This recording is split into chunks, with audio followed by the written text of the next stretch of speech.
Hi friends, welcome to my channel. ഇന്ന് നമുക്കൊരു അടിപൊളി ചിക്കൻ ചുക്ക എങ്ങനെ തയ്യാറാക്കാമെന്ന് നോക്കാം.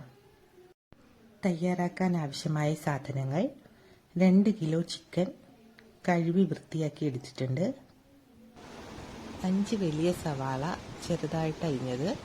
ഇതിൽ 3 എണ്ണം നമുക്ക് എണ്ണയിലിട്ട് വറുത്തെടുക്കണം, 2 എണ്ണം വഴറ്റിയെടുക്കാനുമായിട്ട് വയ്ക്കണം. ഇഞ്ചി വെളുത്തുള്ളി പേസ്റ്റാക്കിയത്,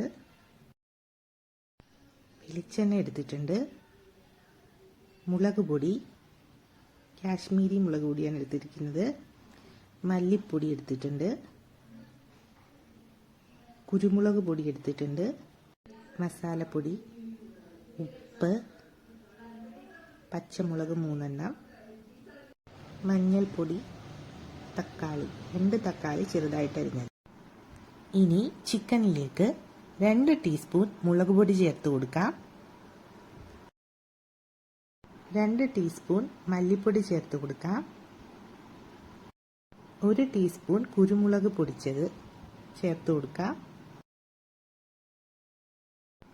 ആവശ്യത്തിന് ഉപ്പ് ആഡ് ചെയ്ത് കൊടുക്കാം, 1/2 സ്പൂൺ മഞ്ഞൾപ്പൊടി ചേർത്ത് കൊടുക്കാം. കുറച്ച് കറിവേപ്പിലയും കൂടെ ചേർത്ത് കൊടുത്തിട്ട് നമുക്ക് ചിക്കൻ നന്നായിട്ട് മിക്സ് ചെയ്തെടുക്കാം. അടുത്ത സെക്ഷൻ നമുക്ക് നമ്മുടെ സവാള ഒന്ന് മുരിച്ചെടുക്കാം. അതിനായിട്ട് ഇരുമ്പിൻ ചട്ടിയാണ് ഞാൻ എടുത്തിരിക്കുന്നത്. ആവശ്യത്തിന് എണ്ണ ഒഴിച്ചു കൊടുത്ത ശേഷം കുറേശ്ശെ നമുക്ക് സവാള ഇട്ട് ഈ 3 സവാളയും നന്നായിട്ട് മുരിച്ചെടുക്കാം. അപ്പം ഇതേ നമ്മുടെ സവാള ഇതുപോലെ മുരിഞ്ഞ് കിട്ടിയിട്ടുണ്ട്. അടുത്തതായിട്ട് നമ്മുടെ മുരിഞ്ഞ സവാള ഇതുപോലെ ഒന്ന് വേർപ്പെടുത്തിയെടുക്കണം കേട്ടോ. ഒരു കാര്യം പറയാൻ വിട്ടുപോയേ, നമ്മുടെ ചിക്കൻ അരമണിക്കൂർ റെസ്റ്റ് ചെയ്യാൻ വെക്കണം കേട്ടോ. ഇപ്പം ഏകദേശം അരമണിക്കൂർ കഴിഞ്ഞ് നമുക്ക് ചിക്കൻ ചുക്ക വെക്കാനായിട്ട് തുടങ്ങാം. ഒരു പാൻ എടുത്തിട്ട് നമുക്ക് കുറച്ച് വെളിച്ചെണ്ണ ഒഴിച്ചു കൊടുക്കാം. ചൂടായ വെളിച്ചെണ്ണയിൽ പെരിഞ്ചീരകം ഇട്ട് കൊടുത്തിട്ടുണ്ട്. അടുത്തതായിട്ട് നമ്മൾ ബാക്കി വെച്ചിരുന്ന സവോള നമുക്ക് ഇട്ട് കൊടുക്കാം.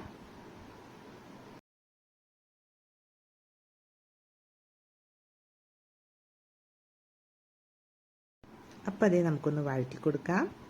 ഒരു 5 മിനിറ്റ് ഇതുപോലെ വഴറ്റി കൊടുക്കണേ.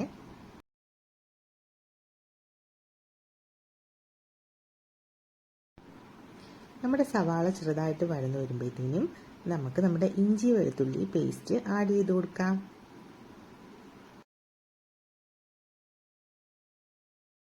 പച്ചമുളക് ഇട്ട് കൊടുക്കാം. അത് കഴിഞ്ഞിട്ട് കുറച്ച് മഞ്ഞൾപ്പൊടിയും കൂടെ ഇട്ട് കൊടുക്കുന്നുണ്ട്. നമ്മുടെ സവാളയൊക്കെ നന്നായിട്ട് വഴന്ന ശേഷം നമുക്കിത് തക്കാളി ചേർത്ത് കൊടുക്കാം. നമ്മൾ അരിഞ്ഞു വെച്ചിരിക്കുന്ന 2 തക്കാളി ചേർത്ത് കൊടുക്കാം. ഇതെല്ലാം കൂടെ നന്നായിട്ട് ഒന്ന് മിക്സ് ചെയ്ത് കൊടുക്കണേ. കൊടുത്ത ശേഷം നമുക്ക് 2 മിനിറ്റ് അടച്ച് വെച്ച് വേവിക്കാം. നമ്മുടെ തക്കാളിയൊക്കെ നന്നായിട്ട് വന്നിട്ടുണ്ട്. നമുക്കിനി ഇതിലേക്ക് ചിക്കൻ ചേർത്ത് കൊടുക്കാം. നന്നായിട്ട് മിക്സ് ചെയ്ത് കൊടുക്കണേ. നന്നായിട്ട് മിക്സ് ചെയ്ത് കൊടുത്ത ശേഷം നമുക്ക് നമ്മുടെ പാത്രം അടച്ചു വെച്ച് ഒരു 15 മിനിറ്റ് കുക്ക് ചെയ്തെടുക്കാം. ഇടയ്ക്കൊരു 1-2 പ്രാവശ്യം ഒന്ന് ഓപ്പൺ ആക്കിയിട്ട് ഒന്ന് ഇളക്കി കൊടുക്കണേ. 15 മിനിറ്റ് കഴിഞ്ഞ ശേഷം നമുക്കിത് ഓപ്പൺ ചെയ്ത് നോക്കിയപ്പം ചിക്കൻ നന്നായിട്ട് വെന്തിട്ടുണ്ട്. നമുക്കിനി നമ്മുടെ മുരിച്ച് വെച്ച സവോള ആഡ് ചെയ്ത് കൊടുക്കാം. നമ്മുടെ മുരിച്ച സവോള ചേർക്കുമ്പോഴത്തേനും വെള്ളം ഉണ്ടെങ്കിൽ കുഴപ്പമില്ല, അത് നന്നായിട്ട് വെള്ളം വറ്റി വന്നോളൂ. വെള്ളമൊക്കെ വറ്റി ആ ഗ്രേവിയൊക്കെ നന്നായി പിടിച്ചു വന്നേ. നമുക്കിനി കുറച്ച് കുരുമുളകും കൂടെ ചേർത്ത് കൊടുക്കാം. അവസാനമായിട്ട് നമുക്ക് കുറച്ച് കറിവേപ്പിലയും കൂടെ വിതറി കൊടുക്കാം. അങ്ങനെ നമ്മൾ അടിപൊളി ചിക്കൻ ചുക്ക തയ്യാറായി. ഇത് ചോറിൻ്റെ കൂടെ മാത്രമല്ല കേട്ടോ, ചപ്പാത്തിയുടെ കൂടെയും ദോശയുടെ കൂടെയൊക്കെ നല്ലൊരു കോമ്പിനേഷനാണ്. അപ്പം നമ്മുടെ ചിക്കൻ ചുക്ക എല്ലാവരും തയ്യാറാക്കി നോക്കണേ. ഇഷ്ടമായെങ്കിൽ നമ്മുടെ ചാനലൊന്ന് സബ്സ്ക്രൈബ് ചെയ്യണേ.